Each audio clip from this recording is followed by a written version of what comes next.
I was 17 when my parents sat me down in our cramped kitchen, the fluorescent light buzzing overhead like a dying insect. My mother, Pauline, twisted her wedding ring nervously while my father, Sebastian, cleared his throat 3 times before speaking. Before we go on, show your love by subscribing and saying hi in the comments. Share your location too. We love hearing from you. Let's get back to the story. Baby girl, we need to talk about your college fund, Sebastian began, his voice carrying that tone he used when he was about to ask for something he knew was wrong. We need to borrow against it. Just temporarily. The words hit me like ice water. That fund represented everything. My escape, my future, my dreams of becoming a doctor. My grandmother had started it when I was born, adding every birthday dollar, every Christmas check. By 17 it held $43,000. Temporary how? I asked, my voice smaller than I intended. Pauline leaned forward, her eyes pleading. 6 months, maybe 8. There's this property. A duplex that's perfect for rental income. We can flip it, pay you back with interest, and still have money left over. It's a sure thing, Ruby, Sebastian added, reaching across the table to squeeze my hand. Real estate never fails. You'll have your money back before you even start college applications. I stared at them, these 2 people who'd raised me, who'd taught me about honesty and keeping promises. The same people who'd struggled to pay rent for the past 3 years, who'd had their car repossessed twice. What if something goes wrong? I whispered. Nothing will go wrong, Pauline said firmly. We promise, baby. We'll put it in writing if you want. That night, I signed the papers, trusting the 2 people I loved most in the world. I had no idea I was signing away my future, my dreams, and 20 years of my life to a lie that would grow into something monstrous. 8 months passed. College acceptance letters arrived, but the money didn't. Every time I brought it up, my parents had another excuse. The contractor delayed the flip, Sebastian would say, avoiding my eyes. The rental market's slow this season, Pauline would add, busying herself with dishes that were already clean. By graduation day, I was watching my classmates celebrate their college plans while I filled out community college applications. The weight of betrayal sat heavy in my chest, but I still believed them. They were my parents. They wouldn't deliberately destroy my future. Just 1 more year, Pauline promised over my graduation dinner at the local diner. The property's almost ready. We'll have your money plus extra by next summer. That summer, I worked 2 jobs. Morning shifts at a coffee shop and evenings at a retail store. Every penny went toward community college tuition.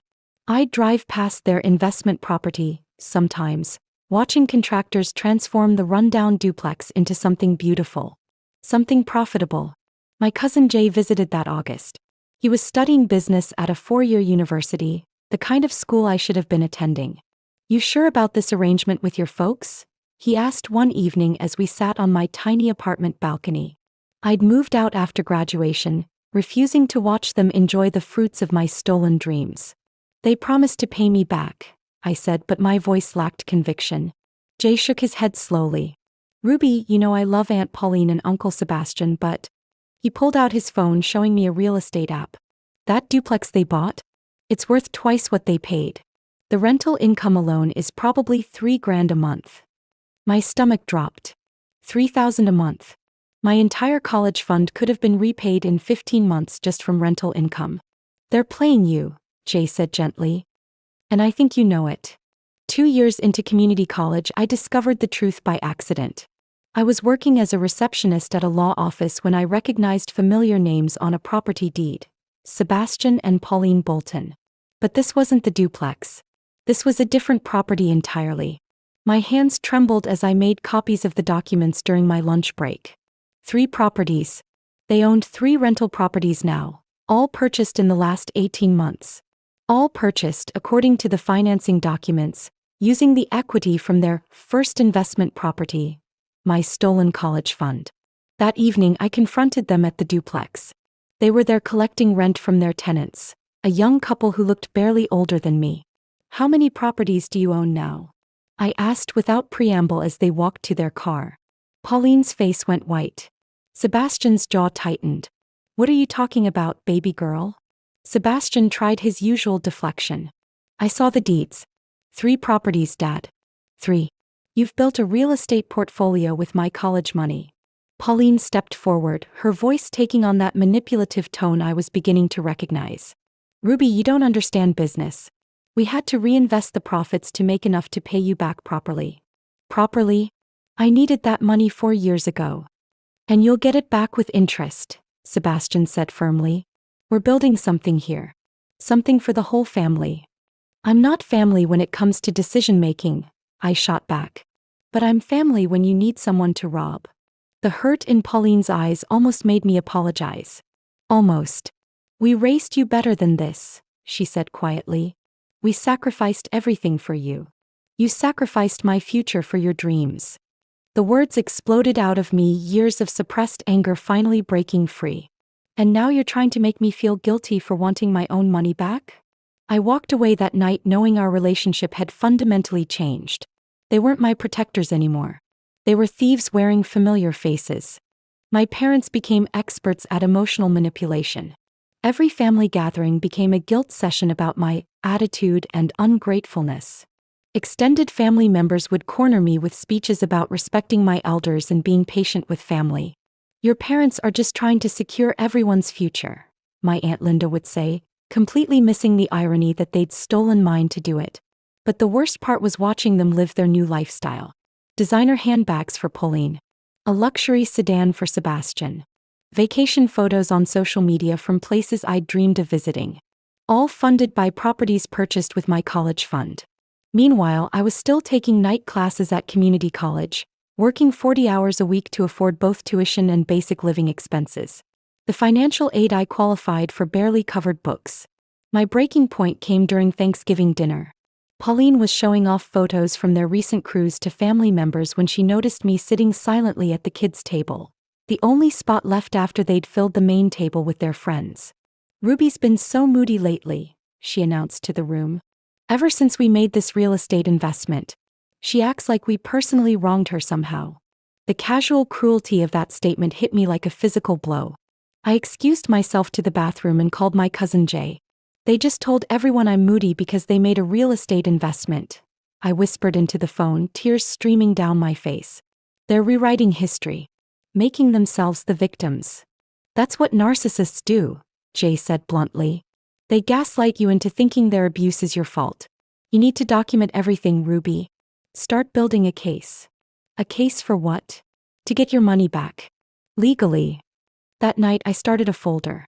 Every document, every text message, every witness to their promises. I was done being their victim. 3 more years passed. I finally transferred to a 4-year university, 7 years behind schedule. My parents' real estate portfolio had grown to 8 properties. 8. The rental income alone was over $20,000 monthly. I hired a private investigator with money I'd saved from working 3 part-time jobs. What Sarah uncovered made me physically sick. Your parents haven't just grown their portfolio, she explained during our meeting at a downtown coffee shop. They've systematically leveraged each property to buy the next one. The total value of their real estate empire is now $2.8 million. $2.8 million. Built on the foundation of my $43,000 college fund. But here's the interesting part, Sarah continued, sliding a manila folder across the table.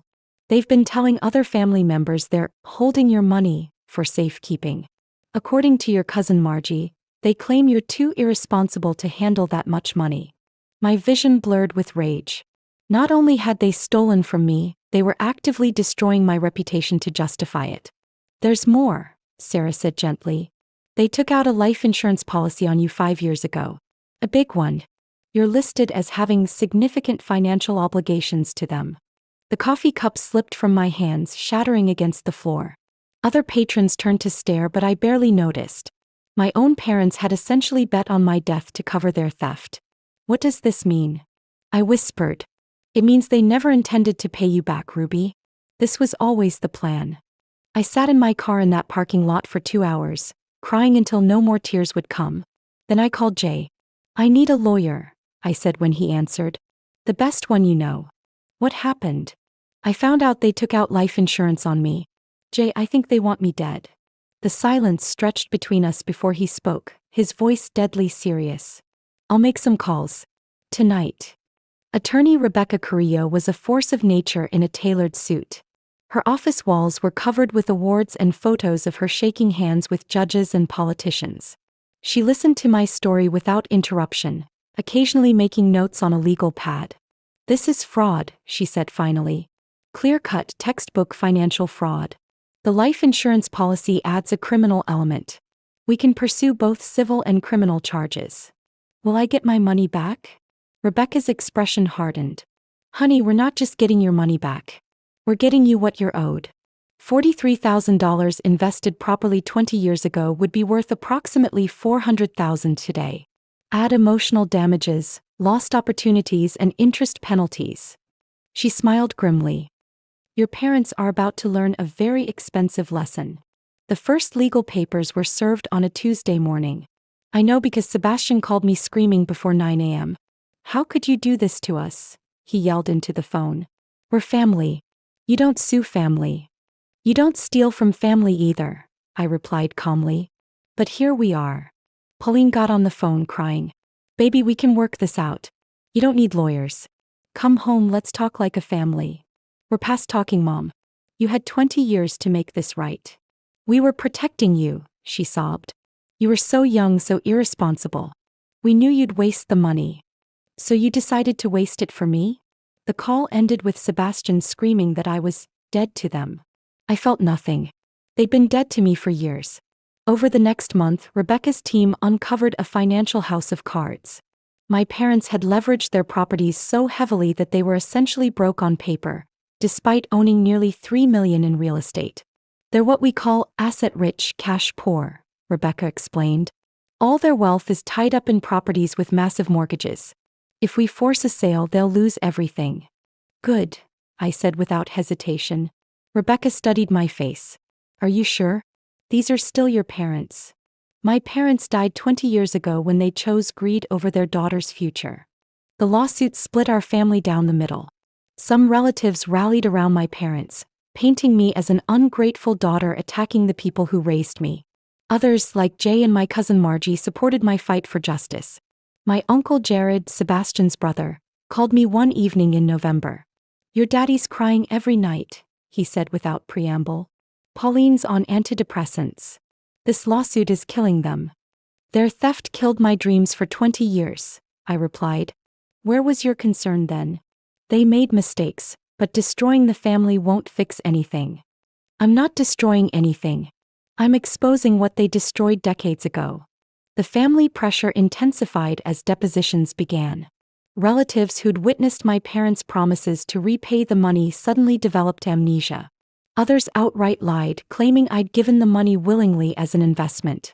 But Margie had kept records. Text messages where Pauline admitted they borrowed my college fund. Emails discussing their real estate purchases.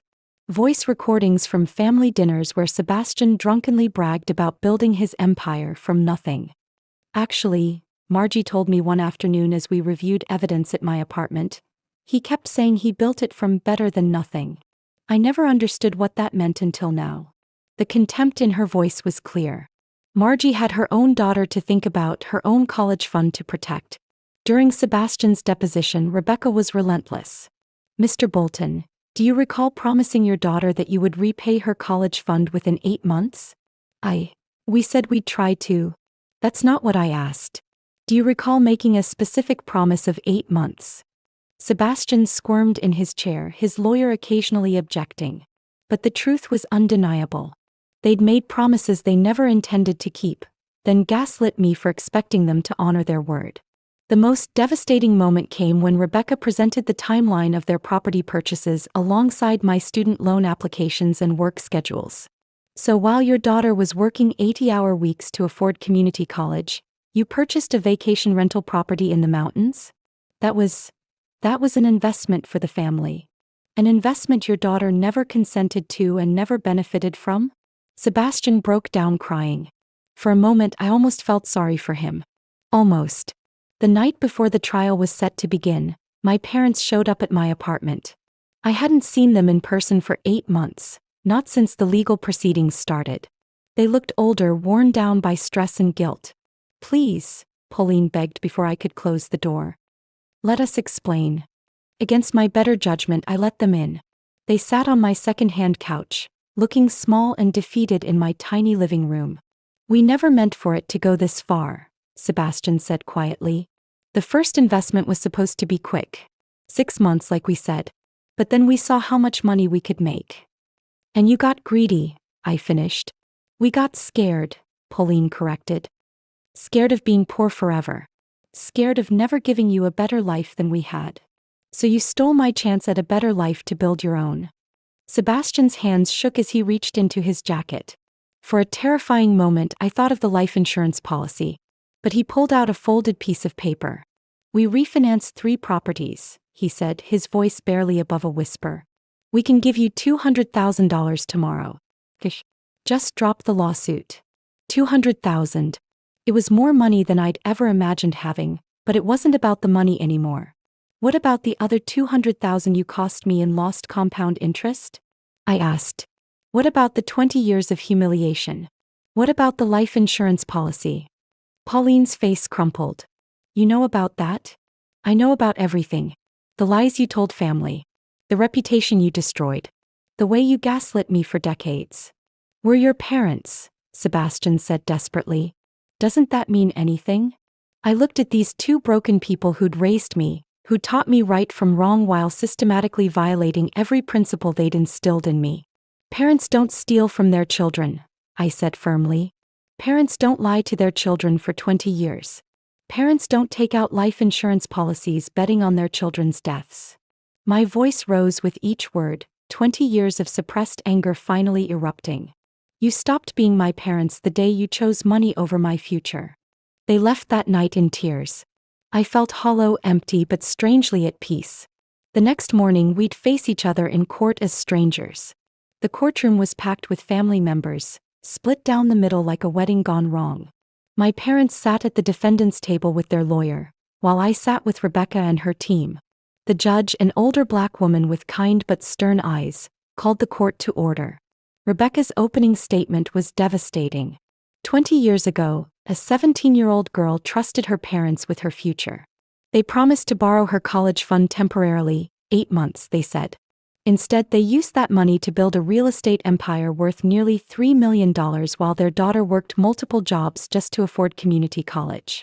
She presented the timeline with surgical precision. Every broken promise, every excuse, every property purchased while I struggled financially. The courtroom murmured as she revealed the life insurance policy. This isn't just about money, Rebecca concluded. This is about a fundamental betrayal of trust between parent and child. The defendants didn't just steal money, they stole their daughter's dreams, her education, her future. And they did it while making her believe she was the problem. My parents' lawyer tried to paint them as loving parents who made poor financial decisions, but the evidence was overwhelming. The promises were documented. The timeline was clear. The cruelty was undeniable. The most powerful moment came when Margie testified, reading from text messages where Pauline had admitted the borrowing had gone too far. She wrote, I know we messed up with Ruby's money, but we're in too deep now. If we pay her back, we'll lose everything, Margie read aloud. This was 3 years after they promised repayment. During cross-examination, Sebastian tried to explain their reasoning. We thought we were securing her future, he said, his voice cracking. Building generational wealth. By stealing her present, Rebecca shot back. Tell me, Mr. Bolton, how many times did you ask your daughter's permission before making these additional property investments? She wouldn't have understood. That's not what I asked. How many times did you ask? Never. And how many times did she ask for her money back? Sebastian closed his eyes. Dozens. And what did you tell her? That we needed more time. For 20 years? The silence stretched uncomfortably before Sebastian whispered, yes. When I took the stand, I spoke directly to my parents. I loved you both more than anything in this world. I trusted you with my entire future because you were my parents, and parents were supposed to protect their children's dreams, not steal them. But you chose greed over love, profit over family, and lies over truth.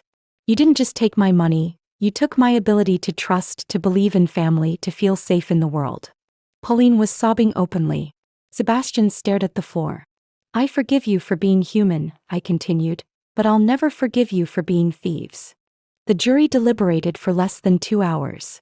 When they returned, the forewoman, a middle-aged Latina woman, stood to deliver their verdict. In the matter of Bolton versus Bolton, we find in favor of the plaintiff. We award compensatory damages in the amount of $400,000 for the original investment plus compound interest, and punitive damages of $200,000 for fraud and emotional distress. $600,000. The courtroom erupted. Half my family cheered while the other half looked stunned. My parents sat frozen, the reality of their financial ruin sinking in. But the judge wasn't finished.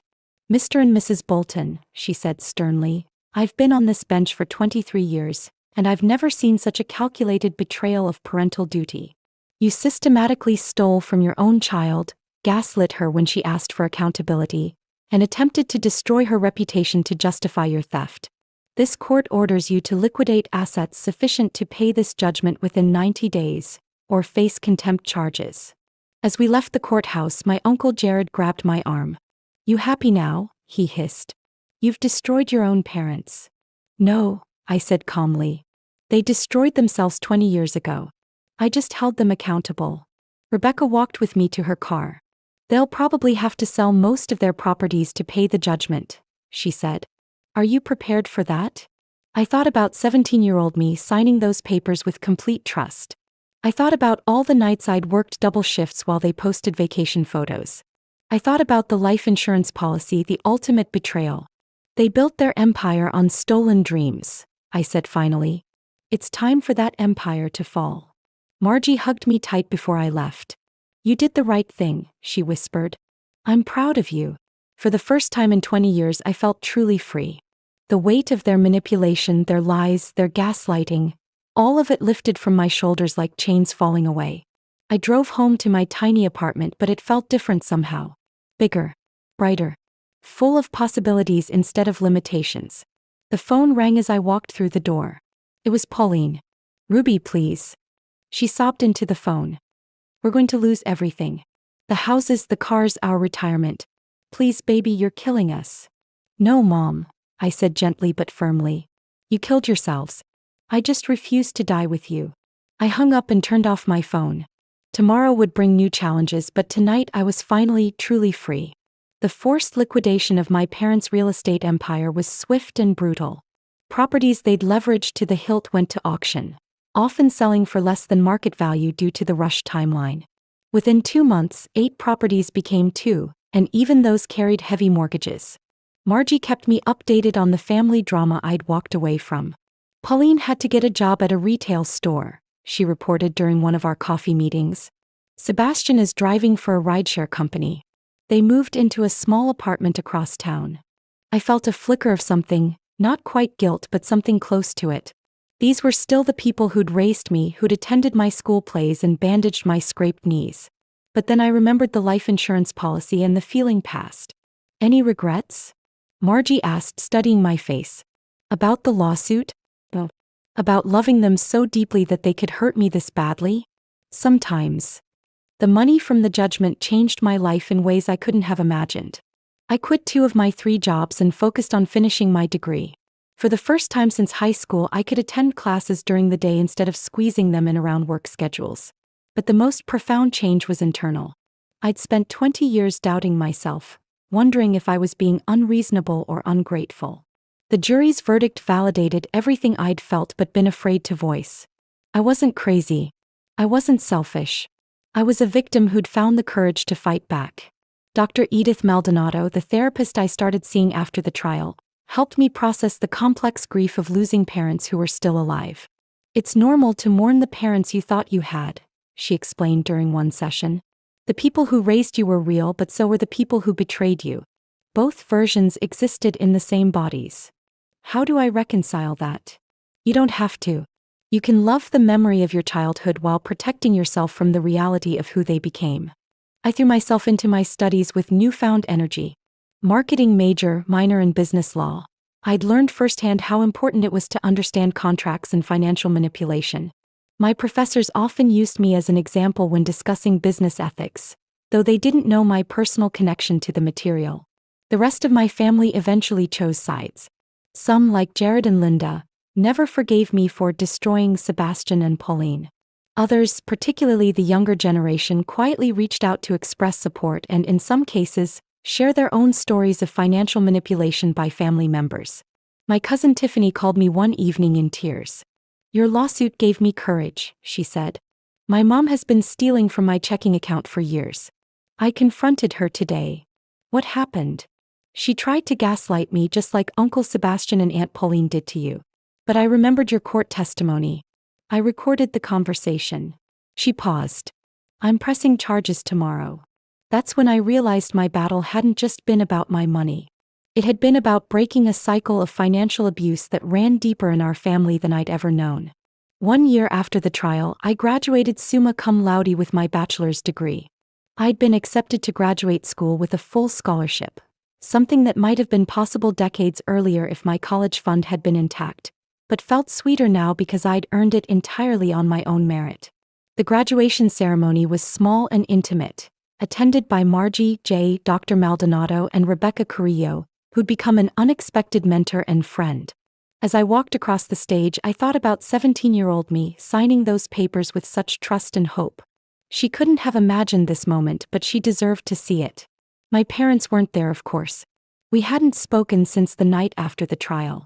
Sometimes I wondered if they thought about me, if they regretted their choices, if they understood the magnitude of what they'd lost. But those thoughts came less frequently now, and when they did, they carried less pain. After graduation, Rebecca offered me a position at her firm as a paralegal while I pursued my graduate degree. "You have a natural understanding of financial fraud," she said with a smile, "and a passion for justice that money can't buy." Working at the firm introduced me to other victims of financial abuse, some by family members, others by trusted advisors or romantic partners. Each case reminded me that my story wasn't unique, but my willingness to fight back was somewhat rare. "Most people never sue family," Rebecca told me one afternoon as we reviewed a case involving elderly parents whose son had emptied their retirement accounts. "The social pressure is too intense. You broke that pattern." I started speaking at financial literacy seminars, sharing my story as a cautionary tale about trust and documentation. The audiences were always mixed. Some viewed me as a cautionary example of what happens when family loyalty breaks down. Others saw me as a hero who'd refused to accept abuse. "The hardest part," I would tell these audiences, "wasn't losing the money. It was learning that the people I trusted most in the world could look me in the eye and lie for 20 years. But the healing began when I stopped making excuses for them and started holding them accountable." Dating was complicated. How do you explain to someone that you sued your own parents? Some potential partners saw it as a red flag. If she could turn on family, what would she do to me? Others admired my strength but worried about the emotional baggage. It was during one of these conversations that I met Ruben, a social worker who understood complex family dynamics better than most. "You didn't turn on your family," he said simply. "You turned toward justice. There's a difference." 5 years have passed since the trial. I'm now a certified financial planner specializing in family wealth protection, with a particular focus on helping parents set up legitimate college funds that can't be raided for other purposes. My office is decorated with photos of clients' children graduating from college, their educations funded by properly protected investments. Each photo represents a cycle of trust preserved rather than broken. Margie brings her teenage daughter to see me sometimes, not for financial planning, but as a reminder of what financial betrayal looks like and feels like. "I want her to understand," Margie explains, "that family love doesn't mean blind trust. That respect goes both ways. That her future belongs to her, not to me." I've become something I never expected: wealthy. The judgment money, properly invested and combined with my salary, has grown substantially. I own a small condo, drive a reliable car, and have a 6-figure investment portfolio. The irony isn't lost on me. I now have more money than my parents ever managed to accumulate, despite their real estate empire. But the real wealth is internal. I sleep well at night. I don't check my bank account obsessively, wondering if someone has stolen from me. I don't second-guess my memory or my perceptions. I don't apologize for setting boundaries. Last month, I received an unexpected call from Jared. "Your father had a heart attack," he said without preamble. "He's stable, but he's been asking for you." The old me might have rushed to the hospital, ready to forgive and forget for the sake of family peace. The new me took a deep breath and asked, what exactly has he been saying? That he's sorry. That he wants to make things right before it's too late. He had 20 years to make things right. Having a heart attack doesn't erase 2 decades of theft and manipulation. Jared was quiet for a long moment. You've gotten hard, Ruby. No, I corrected. I've gotten strong. There's a difference. I didn't visit the hospital. I didn't send flowers or a card. I felt sadness for the man who'd taught me to ride a bike and helped with my homework, but I felt no obligation to the man who'd stolen my future and tried to destroy my spirit. Dr. Maldonado called it healthy detachment. The ability to feel compassion without accepting abuse, to wish someone well from a safe distance. As I write this, I'm preparing to open my own financial planning practice. The tagline will be, protecting dreams, preserving trust. My first client will be myself, a scared 17-year-old girl who needed someone to advocate for her future. I can't give her back those lost years or the easy path to college that was stolen from her. But I can ensure that her sacrifice meant something. That other children won't sign away their futures with naive trust. That other families won't mistake financial manipulation for love. My parents built their empire on a foundation of lies and theft. I'm building mine on truth, justice, and the radical idea that children's dreams are not their parents' assets to liquidate. The money was just money. But my dignity, my boundaries, my ability to trust my own perceptions, those were priceless. And unlike my college fund, no one can ever take them from me again. Some stories end with reconciliation and forgiveness. This one ends with something better. Freedom, self-respect, and the unshakable knowledge that love without respect is just manipulation in disguise. I'm 37 years old, 20 years late, but finally on my own path. And for the first time since I was 17, that path belongs entirely to me. Looking back, maybe I should have seen this coming and handled it better from the start. But in the moment, this felt like my only option. What would you have done differently?